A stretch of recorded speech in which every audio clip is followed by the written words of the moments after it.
Good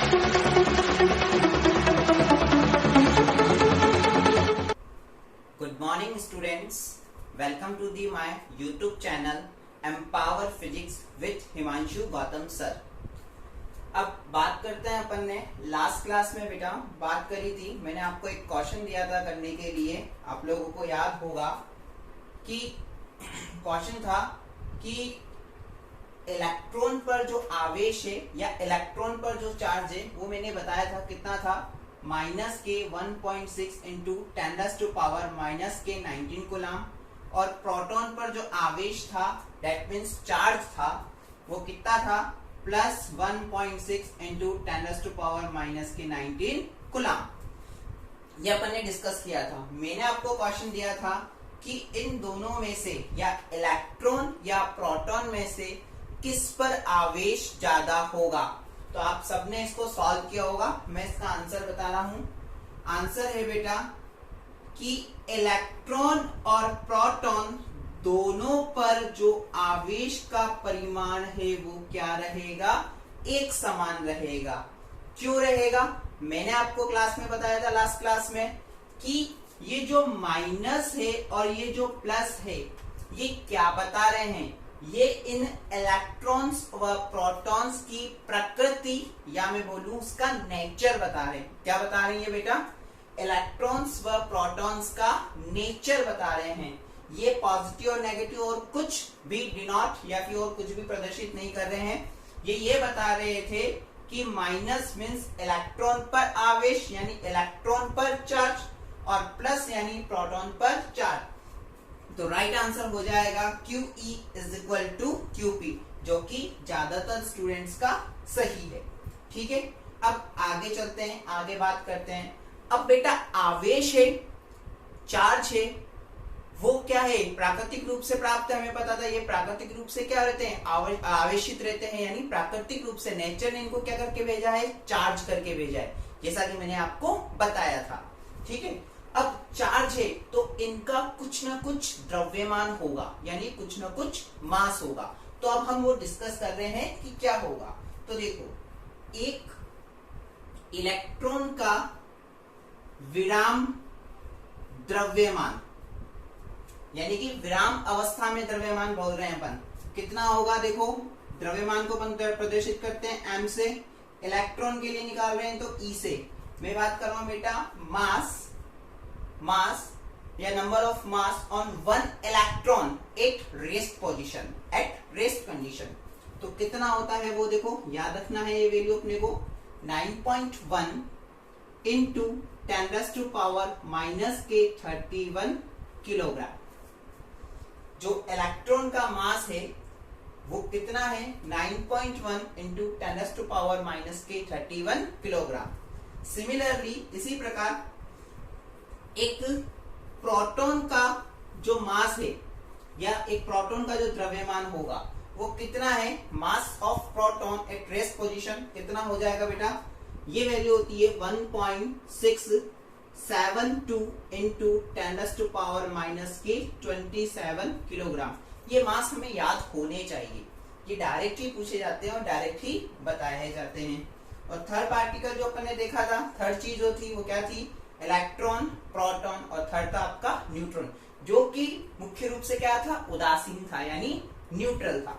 ठीक है, तो एक न्यूट्रॉन की बात करूं मैं या लिख दूं, एक न्यूट्रॉन का विराम द्रव्यमान क्या हो जाएगा, Mn = देखो ये आवेशित नहीं था, ये उदासीन था, न्यूट्रल था अपना ये न्यूट्रॉन, बट इसका मास होता है, इसका मास होता है बेटा 1.673 इंटू 10⁻⁻27 किलोग्राम। ये 3 नहीं है बेटा, इसको आप बोल सकते हो 1.675 इंटू 10⁻⁻27 किलोग्राम। ये क्या है, न्यूट्रॉन का मास है। तो देखो हमें ये मास पता होने चाहिए, मतलब मास of electron on one electron at rest position. मैं बोल दूं रेस्ट पोजीशन, रेस्ट में जो होगा मास कितना है बेटा, वो 9.1 इंटू 10⁻⁻31 9.1 गुणा 10⁻⁻31 किलोग्राम। प्रोटॉन का जो द्रव्यमान है वो है 1.672 इंटू 10⁻⁻⁻27 किलोग्राम। और एक न्यूट्रॉन का जो द्रव्यमान है, ये मास है, एक न्यूट्रॉन का मास कितना हो जाएगा बेटा mn 1.675 इंटू 10⁻⁻27 किलोग्राम। अब इस रिजल्ट को देखते हुए यहां से एक कंक्लूजन निकल कर आ रहा है। क्या है वो कंक्लूजन देखना। इलेक्ट्रॉन पर आवेश था, उसका द्रव्यमान है। प्रोटॉन पर आवेश था, दैट मींस चार्ज था, उसका भी मास है। न्यूट्रॉन पर चार्ज नहीं था, यानी न्यूट्रॉन पर आवेश नहीं था, लेकिन फिर भी उसका द्रव्यमान है। दैट मींस कंक्लूजन क्या निकल करके आया हमारे पास कि बिना मास के द्रव्यमान, सॉरी मैं ये बोलना चाहूंगा कि जिसका द्रव्यमान है, यानी द्रव्यमान होगा पर वो आवेशित नहीं हो, ऐसा भी कोई कण पॉसिबल है? हाँ है। कौन है? न्यूट्रॉन। क्या है? न्यूट्रॉन। इसका द्रव्यमान है, यानी इसका मास है, लेकिन इस पर चार्ज बिल्कुल भी नहीं है। क्या था ये? न्यूट्रल था। कैसा था बेटा? न्यूट्रल। आ गई बात समझ में? ठीक है, तो यहां से मैं एक कंक्लूजन निकालता हूं, स्टार लगा के देखता हूं। अब देखो यहाँ पे मैं एक क्वेश्चन पूछना चाहूंगा आपसे। ये इलेक्ट्रॉन का मास, इलेक्ट्रॉन का द्रव्यमान, ये प्रोटॉन का मास, प्रोटॉन का द्रव्यमान। मैं पूछना चाहूंगा दोनों में से किसका द्रव्यमान ज्यादा है, यानी कि किसका जो मास है वो ज्यादा होगा। तो देखो किसका द्रव्यमान मास ज्यादा है, देखो माइंड में आएगा हमारे कि सर -31 -27। देखो मैथमेटिकली आप जानते हो क्या सही है और क्या गलत। यू नो बेटर देन कि मैथमेटिकली क्या सही होगा। आ रही बेटा बात समझ में? तो देखो इस कंक्लूजन को देख के मैं रिजल्ट लिख सकता हूं कि MP यानी प्रोटॉन का मास जो है वो ज्यादा होगा किसके कंपेयर में? इलेक्ट्रॉन के कंपेयर। प्रोटॉन का मास ज्यादा होगा किसके कंपेयर में? इलेक्ट्रॉन के कंपेयर में। क्यों? क्योंकि यहाँ पर -27 है और यहाँ पे -31 है। -27 बड़ा होगा एज कंपेयर टू -31। ओके, तो दैट मीन्स हमारे पास रिजल्ट क्या निकल कर आया कि mass of proton is always greater then mass of electron, यानी कि प्रोटॉन का द्रव्यमान इलेक्ट्रॉन के द्रव्यमान से हमेशा अधिक होगा। Is that clear? अब कितना अधिक होगा वो भी हमारे पास रिजल्ट निकाला हुआ है। तो जो प्रोटॉन का मास होता है MP वो होता है बेटा 1836 ME। यानी कि हम क्या बोल सकते हैं कि जो प्रोटॉन का द्रव्यमान होगा वो इलेक्ट्रॉन के द्रव्यमान का 1836 गुना होगा। सोचो कितना बड़ा द्रव्यमान है प्रोटॉन, और इलेक्ट्रॉन कितना सा है, बिल्कुल मात्र। यानी कि mass of proton is equal to 1836 time of electron, mass of electron. That means हम बोल सकते हैं कि प्रोटॉन का मास बहुत ज्यादा है, प्रोटॉन का मास बहुत ज्यादा है as compare to electron. Electron का बहुत मामूली सा है, मान के चलते हैं कि हाँ थोड़ा बहुत है, बहुत मामूली सा है, लेकिन है बेटा। मैं इसको नेग्लेजिबल या फिर नेग्लेक्ट नहीं कर रहा हूँ या इसको नगण्य नहीं मान रहा हूँ, यानी कुछ ना कुछ इसका द्रव्यमान है। बात समझ में आई यहाँ तक कि किसी को कोई दिक्कत है किस प्रकार से क्या हुआ? तो ये मास of electron, mass of proton आपको याद करने। अब देखो यहाँ से एक रिजल्ट और अपन निकाल सकते हैं कि मास ऑफ प्रोटॉन और मास ऑफ न्यूट्रॉन में से किसका मास ज्यादा होगा? 7275। बाकी ये सिमिलर, ये भी सिमिलर, ये टर्म भी सिमिलर, ये टर्म भी सिमिलर। यानी कि हम क्या बोल सकते हैं? 75 है कि mass of neutron is always greater then mass of proton, यानी कि न्यूट्रॉन का द्रव्यमान ज्यादा होगा किसकी तुलना में? इलेक्ट्रॉन की प्रोटॉन की तुलना में। यानी कि मैं क्या बोल सकता हूं कि प्रोटॉन का मास न्यूट्रॉन की तुलना में क्या होगा बेटा? कम होगा। बात समझ में आ गई? बहुत सिंपल सी बात है। Is that clear? ओके, अब देखो मैं आगे बात करता हूं इसके बारे में। ठीक है बेटा, अपन ने इतनी बात करी, अब आगे अपन बात करते हैं। अब छोटा सा क्वेश्चन लेते हैं जो कि बहुत इंपॉर्टेंट है। ये टर्म्स आप सबको याद होनी चाहिए कि क्या क्या बात करी हमने न्यूट्रॉन के मास की बात करी, इलेक्ट्रॉन के मास की बात करी, प्रोटॉन के मास की बात करी। इनके बीच में रिलेशन देखा कि इनके बीच में क्या रिलेशन है, कौन बड़ा होगा और कौन छोटा होगा। अब मैं एक छोटा सा क्वेश्चन ले रहा हूं कि किसी भी क्वेश्चन है, ध्यान से देखना, बहुत इंपॉर्टेंट है। किसी भी वस्तु को कैसे आवेशित किया जा सकता है। क्वेश्चन है किसी भी वस्तु को किस प्रकार से आवेशित किया जा सकता है। दैट मीन्स क्वेश्चन क्या है कि how to charge any object. मैं लिख देता हूं, क्या लिखूंगा मैं, how to charge any object. अब देखो बेटा सॉल्यूशन क्या है, बहुत ध्यान से समझना है, बहुत इंपॉर्टेंट चीज है। अब अपन यहाँ पे चीज देखेंगे कि किसी भी ऑब्जेक्ट या किसी भी वस्तु को हम कैसे आवेशित या चार्ज कर सकते हैं, ये देखेंगे अपन। तो बहुत ध्यान से बोर्ड पे देखना, ठीक है। मैंने क्या बात करी, कोई वस्तु है जैसा कि आप बोल रहे हैं, जिसको अपन को क्या करना है, आवेशित करना है या चार्ज करना है। दैट मीन्स कोई ऑब्जेक्ट है। वस्तु किससे मिलकर बनी होती है, परमाणु से, सॉरी अणु से। किससे मिलकर बनी होती है, अणु से। और अणु किससे मिलकर बना होता है बेटा, परमाणु से। किससे मिलकर बना होता है, परमाणु से। बात समझ में आ रही है, बात समझ में आ रही है क्या बोल रहा हूं मैं, कि क्या है ये अणु से, ये परमाणु, ठीक है। क्लियर हो रही है बेटा बात। तो अपन क्या बोल सकते हैं, ऑब्जेक्ट। अणु को क्या बोल सकते हैं अपन, मॉलिक्यूल्स। और परमाणु को क्या बोल सकते हैं अपन, एटम। क्या बोल देंगे, एटम। अब देखो एटम के अंदर बेटा क्या होता है, आप लोग सब जानते हो, केमिस्ट्री में आप लोग पढ़ते हो कि एक एटम है।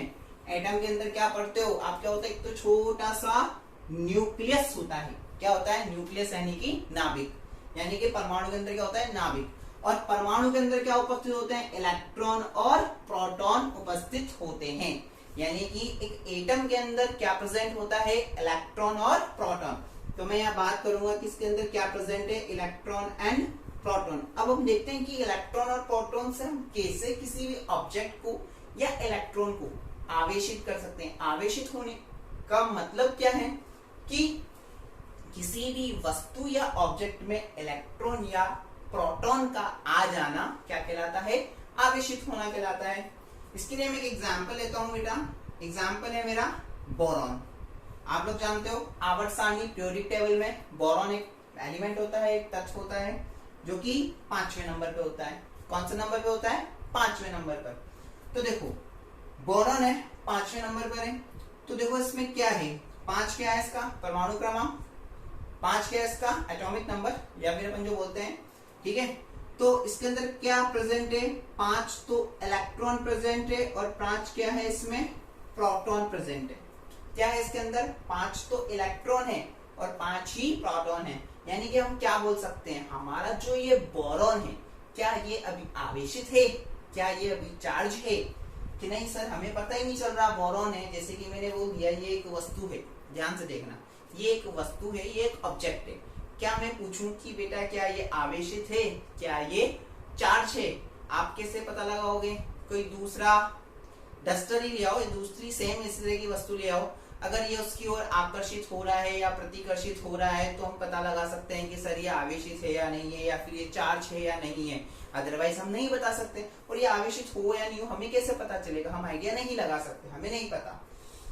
अब देखो हो सकता है ये आवेशित ना हो सकता है ये क्या हो। देखो अभी यहाँ बताता हूँ। बोरॉन है, बोरॉन में क्या है, 5 तो प्रोटॉन है और 5 ही क्या है, इलेक्ट्रॉन है।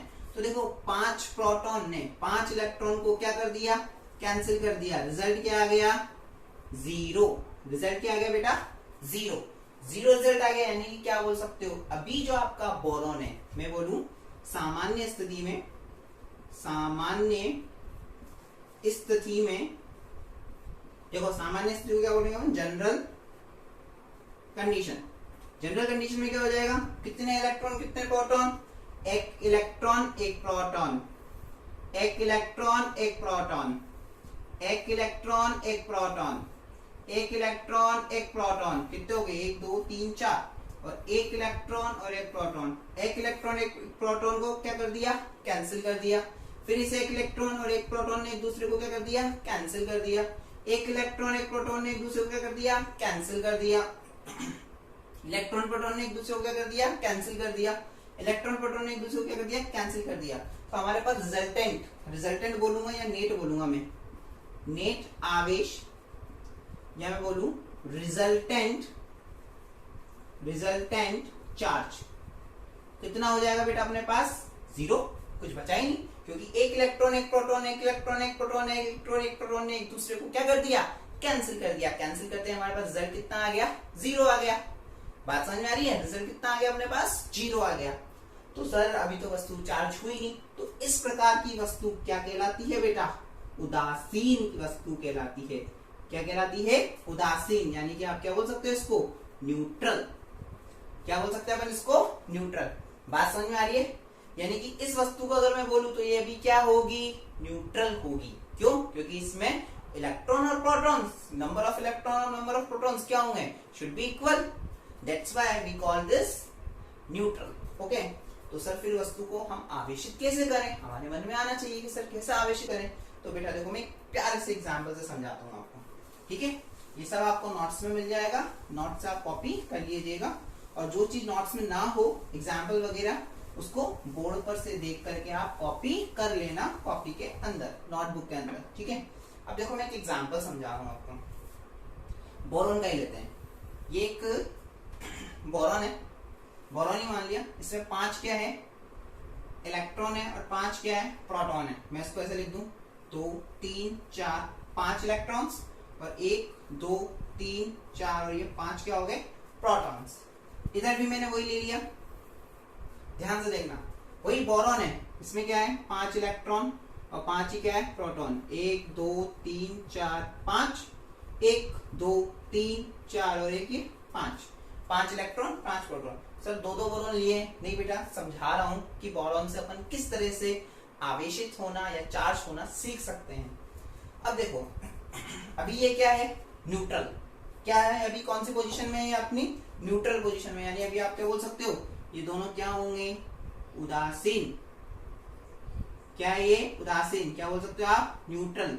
क्योंकि इन दोनों के इलेक्ट्रॉन प्रोटॉन ने एक दूसरे को कैंसिल कर दिया, तो रिजल्ट हमारे पास क्या आ रहा है? 0। अब हमने क्या किया, मेरे माइंड में एक चीज आई, देखो मैं किस तरह से उसको आवेशित करता हूं। मैंने क्या किया, इसमें से ये एक इलेक्ट्रॉन उठाया और इस इलेक्ट्रॉन को यहां से बाहर निकाल दिया। जैसे ही मैंने इसमें से एक इलेक्ट्रॉन को बाहर निकाला, मेरे पास क्या थे? 5 तो प्रोटॉन थे और 5 ही क्या थे? इलेक्ट्रॉन थे। मैंने क्या किया, एक इलेक्ट्रॉन को बाहर निकाल दिया, तो मेरे पास कितने इलेक्ट्रॉन बच गए? 4 इलेक्ट्रॉन। प्रोटॉन कितने हैं? 5। यानी कि 1 2 3 4 5 प्रोटॉन, 1 2 3 4 इलेक्ट्रॉन। इस प्रोटॉन ने इस इलेक्ट्रॉन को कैंसिल कर दिया, इस प्रोटॉन ने भी इस इलेक्ट्रॉन को कैंसिल कर दिया, इस प्रोटॉन ने भी इस इलेक्ट्रॉन को कैंसिल कर दिया, इस प्रोटॉन ने भी इस इलेक्ट्रॉन को कैंसिल कर दिया। क्या बच गया रिमेनिंग? एक प्रोटॉन बच गया हमारे पास। देखो हमारे पास क्या बच चुका है बेटा? एक प्रोटॉन बच चुका है। यानी कि इसके अंदर हमारे पास क्या बचा? एक प्रोटॉन बचा। प्रोटॉन यानी कि प्लस, यानी कि हम क्या बोल सकते हैं? वस्तु जो भी है वो क्या हो सकी है? क्या हो चुकी है? धनात्मक आवेशित हो चुकी है। क्या बोल सकते हैं हम? ये वस्तु कैसी हो गई है? धनात्मक आवेशित हो चुकी है। यानी क्या बोल सकते हैं अपन? पॉजिटिवली क्या हो गई है बेटा? ये चार्ज हो गई है। और ये पता कैसे चला हमें? देख लो, क्योंकि हमारे इसके अंदर जो हमने वस्तु ली थी, इसके अंदर हमारे पास क्या बचा? पॉजिटिव चार्ज बचा, और हमने इसमें से क्या निकाला? एक इलेक्ट्रॉन को बाहर निकाल दिया। बात समझ में आ गई? बहुत सिंपल है, बहुत आसान है, ठीक है? यानी कि अपन ने देखा कि इलेक्ट्रॉन को अगर अपन ने बाहर निकाला है तो वस्तु क्या हुई है? धनात्मक आवेशित। कैसी हुई है वस्तु? धनात्मक आवेशित। तो देखो इसके अंदर क्या कर रहा हूं मैं, इसके अंदर मैं एक इलेक्ट्रॉन इसको दे रहा हूं कि नहीं, आप एक इलेक्ट्रॉन हमने आपसे ले लिया। इस वाले केस में मैं क्या कर रहा हूं? इस वस्तु को या इस ऑब्जेक्ट को एक इलेक्ट्रॉन दे रहा हूं। बात समझ में आ रही है बेटा? एक इलेक्ट्रॉन क्या कर रहा हूं मैं? इसको दे रहा हूं। अब देखो एक इलेक्ट्रॉन में अगर इसको दूंगा तो क्या होगा? बहुत प्यार से, बहुत ध्यान से समझना, ठीक है? अब एक इलेक्ट्रॉन मैंने इसको दिया तो प्रोटॉन कितने थे? 5 ही कितने थे? पहले इलेक्ट्रॉन थे। जैसे ही मैंने इसको एक इलेक्ट्रॉन दिया तो क्या हो गया? 5 तो प्रोटॉन, और इलेक्ट्रॉन कितने हो गए? 5 और 1 6। यानी नंबर ऑफ इलेक्ट्रॉन्स कितने हो गए मेरे पास? 6। यानी कि proton proton proton proton proton, 5 protons. Electron कितने हैं? 1 2 3 4 5 6। देखो हम क्या बोल सकते हैं? इसने इसको कैंसिल कर दिया, इसने इसको कैंसिल कर दिया, इसने इसको और इसने इसको। फाइनल हमारे पास क्या बच गया बेटा? एक इलेक्ट्रॉन बच गया। क्या बच गया? एक इलेक्ट्रॉन बच गया। हम क्या बोल सकते हैं? इस वस्तु में क्या बच गया? एक इलेक्ट्रॉन। इलेक्ट्रॉन बच गया यानी कि आप क्या बोल सकते हो? इलेक्ट्रॉन रिमेनिंग है, यानी हम क्या बोल सकते हैं कि हमारा जो ऑब्जेक्ट है यानी हमारी जो वस्तु है क्या हो चुकी है? ऋणात्मक आवेशित हो चुकी है। यानी हम क्या बोल सकते हैं? हमारी वस्तु क्या हो गई है? ऋणात्मक आवेशित, यानी नेगेटिवली चार्ज हो गई है। आई होप आपको समझ में आ रहा होगा। बहुत अच्छा है, बहुत इजी पैटर्न है, बहुत अच्छा से एग्जांपल लिया है मैंने। यानी हमारी वस्तु क्या हो गई है बेटा? नेगेटिवली, यानी कि ऋणात्मक आवेशित, यानी नेगेटिवली चार्ज हो गई है।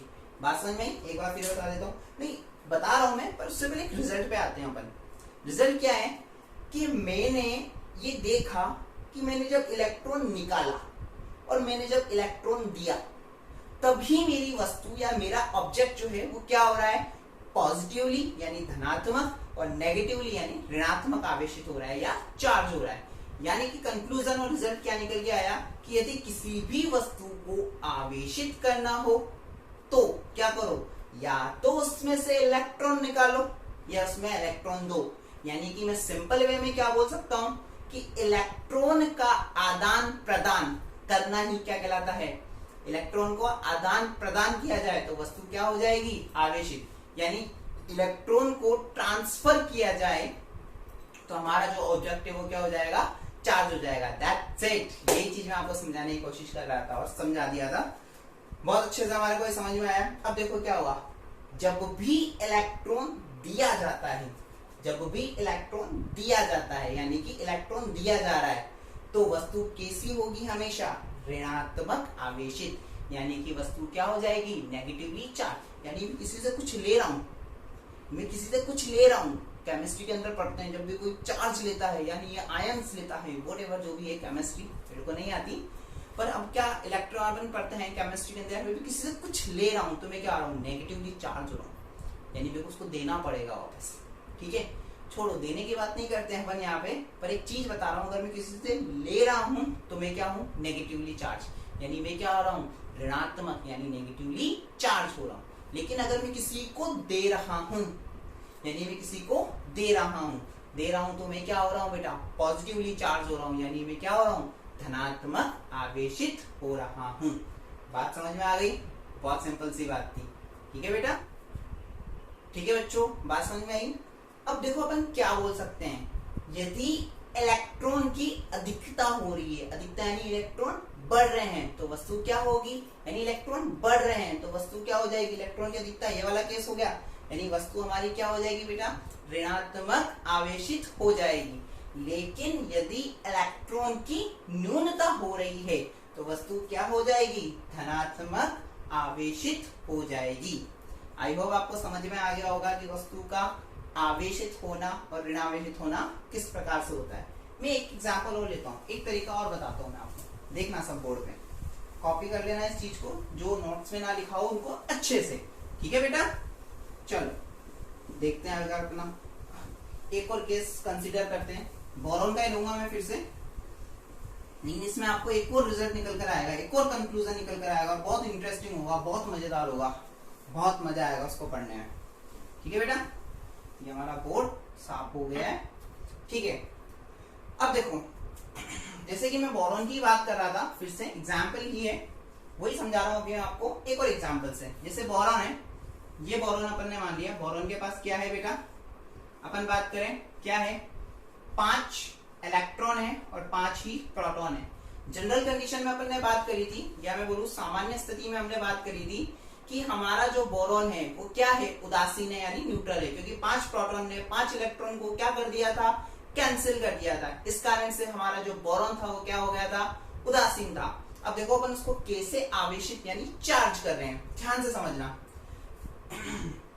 5 प्रोटॉन और 5 इलेक्ट्रॉन, अगर अपन बात करें इसमें मैंने यहाँ लिख देता हूँ 5 प्रोटॉन और 5 इलेक्ट्रॉन। ठीक है बेटा? अब मैंने क्या किया, इसमें से एक इलेक्ट्रॉन को बाहर निकाल दिया, यानी मैंने क्या किया? एक इलेक्ट्रॉन को बाहर निकाल दिया, तो इस पर आवेश कितना हो गया बेटा? प्लस ई, यानी इस पर चार्ज क्या हो गया? प्लस ई। मैंने दे दिया, कितना दिया? 1, तो मेरे ऊपर क्या चार्ज आ गया? Plus charge. केमिस्ट्री में पढ़ते हैं अपन। ठीक है, अगर मैं इसमें से 2 इलेक्ट्रॉन को बाहर निकाल दूं